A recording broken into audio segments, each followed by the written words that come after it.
Thank you, Abhishek. Rockstar. Happy Raksha Bandhan. Ella Chechi, Aniyati, Akka, Tellelu, Chelelu, Tangachimar, Akkamar, எல்லாருக்குமே Happy Raksha Bandhan to all my sisters. ரொம்ப ரொம்ப சந்தோஷமாக இருக்குது. அது வந்து நிறையா தாட்ஸ் உள்ளே போயிட்டுருக்கு. அது என்ன பேசுறது என்ன சொல்கிறதுன்னு எனக்கு தெரியல. ஆனால் இந்த படம் ஆரம்பிக்கிற போது இந்த மாதிரி ஒரு கதை, இந்த மாதிரி ஒரு மக்கள், இந்த மாதிரி ஒரு காலகட்டத்தில் அவ்வளோ கஷ்டப்பட்டு அவ்வளோ கஷ்டங்கள், சவால்கள், இன்னல்களுக்கு நடுவில் அவங்க போய் தங்கத்தை தேடுறாங்க. எல்லாத்தையும் மீறி அந்த தங்கத்துக்கு அவங்களுக்கு கிடைக்கிது. எட்டாத ஒரு விஷயம், அவ்வளோ இது சுலபமாக கிடைக்காத ஒரு விஷயம் அவங்க போராடி கஷ்டப்பட்டு வாங்கினாங்க.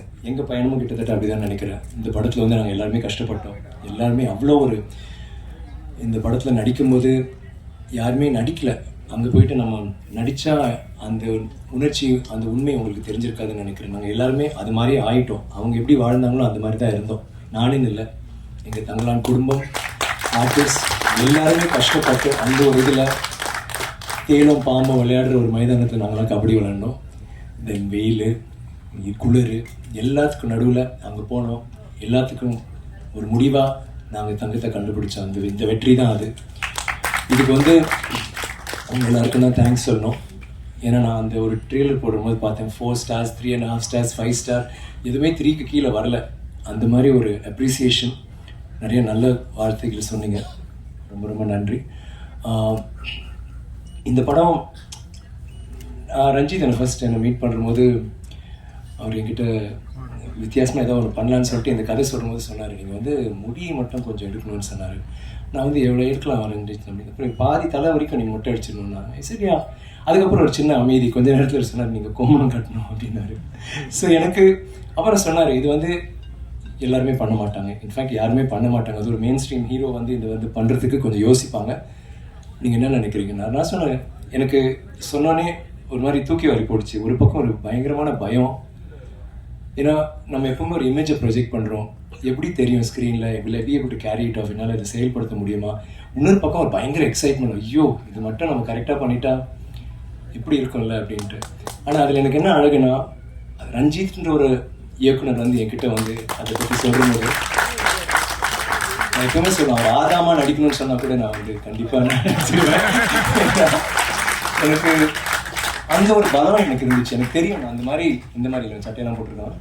இப்போ நான் நிறைய ட்ரெஸ் போட்ட மாதிரி ஒரு ஃபீலிங் இருக்கு. எனக்கு இல்லை, எங்கள் எல்லாருக்குமே அப்படி தான் இருக்குன்னு நினைக்கிறேன். எனக்கு தெரியும் சில டைரக்டர்ஸ் இந்த மாதிரி அவங்க செய்கிற விஷயங்கள்ல நம்ம வந்து எல்லா டைரக்டர்ஸுமே எனக்கு பண்ண, நான் எப்போவுமே சொல்கிறேன், என்னோட கதாபாத்திரங்கள் அவங்க உருவாக்குனது தான். சில டைரக்டர்ஸ் இருக்காங்க, அவங்க வந்து நம்ம வந்து நம்பி செஞ்சிடலாம். ஸோ எனக்கு எதுவுமே தோணலை. நான் சரி ரஞ்சித் நெக்ஸ்ட் என்ன அவருக்கே வந்து ஒரு மாதிரி திருப்பி அவருக்கு ஒரு சின்ன ஒரு அமைதி இருந்துச்சுன்னா அது ஓகே சொல்லிட்டாப்புல, சார் நல்லா கோமனா சார் சின்னதாக ரொம்ப சின்னதாக இருக்கும். சரி பரவாயில்ல ரஞ்சித். அண்ட் ரொம்ப எக்ஸைட்டிங் ஆச்சு. அங்கே போனால் இந்த முதல் நாள் மட்டும்தான் போடுற போது ஐயோ யாராவது பார்க்குறாங்களா, என்ன பண்ண போகிறது, டவலை கொண்டு வா இது அது. அப்புறம் கொஞ்ச நாள் எல்லாருக்குமே அந்த ஒரு கூச்சம் இருந்துச்சு. போக அதுக்குள்ளே போயிட்ட பிறகு அந்த வாழ்க்கைக்குள்ளே அப்படியே தான் போக முடிஞ்சது. அவங்க எப்படி வாழ்ந்திருப்பாங்க அந்த உலகத்துக்குள்ளே அப்படியே எடுத்துகிட்டு போயிட்டார். எப்படி இந்த சினிமா பார்க்கும்போது ஒவ்வொரு ஆடியன்ஸில் இருக்க ஒவ்வொருத்தரும் அந்த ஒரு ஜன்னல் வழியாக அவர் உள்ள அந்த உலகத்துக்குள்ளே இழுக்கிறாரோ அதே மாதிரி தான் எங்கள் எல்லாரையும் இழுத்து கொண்டு போனார் எங்கள் கையை பிடிச்சி. ரஞ்சித் இதை வந்து ஐ டோன்ட் திங்க் நீங்கள் இல்லாமல் இந்த கேரக்டர் என்னால் பண்ணியிருக்கவே முடியாது. நீங்கள் கொடுத்த சப்போர்ட், நீங்கள் கொடுத்த இன்ஸ்பிரேஷன், இந்த மாதிரி ஒரு சவாலான ஒரு வேஷம் நம்ம என்ன மாதிரி ஆக்டர்ஸ் ஹரி, அசோக், பிரீத்தி, மாளவிகா, பசு, கங்கம்மா எல்லாருமே வந்து இந்த மாதிரி கதாபாத்திரங்கள் எங்களுக்கு, even Daniel for that matter, யாராவது கொடுக்க மாட்டாங்களா, இது வந்து நாங்கள் இதை செஞ்சு ஏதாவது நிரூபிக்கணும் அப்படின்ட்டு. அண்ட் சக்தி சார் சொன்ன மாதிரி ரொம்ப ஸ்வீட்டாக, நீங்கள் வந்து ஒரு கமர்ஷியல் சினிமா அந்த மாதிரி ஜென்ரலாக அப்படி ஒரு சாதாரண ஒரு சாதாரண இல்லை, ஒரு நல்ல மசாலா ஜனரஞ்சகமான ஒரு படம் வந்து பண்ணிட்டு போயிடலாம். இந்த மாதிரி ஒரு விஷயம், இந்த மாதிரி மெசேஜ் உள்ள அத்தனை லேயர்ஸ் உள்ள ஒரு படத்தை வந்து ஜனரஞ்சக ரீதியாக எடுத்துகிட்டு போயிட்டு அதை வந்து மக்களிடையே சேர வைக்கிறது வந்து மிகப்பெரிய ஒரு இது. Thank you sir for saying that.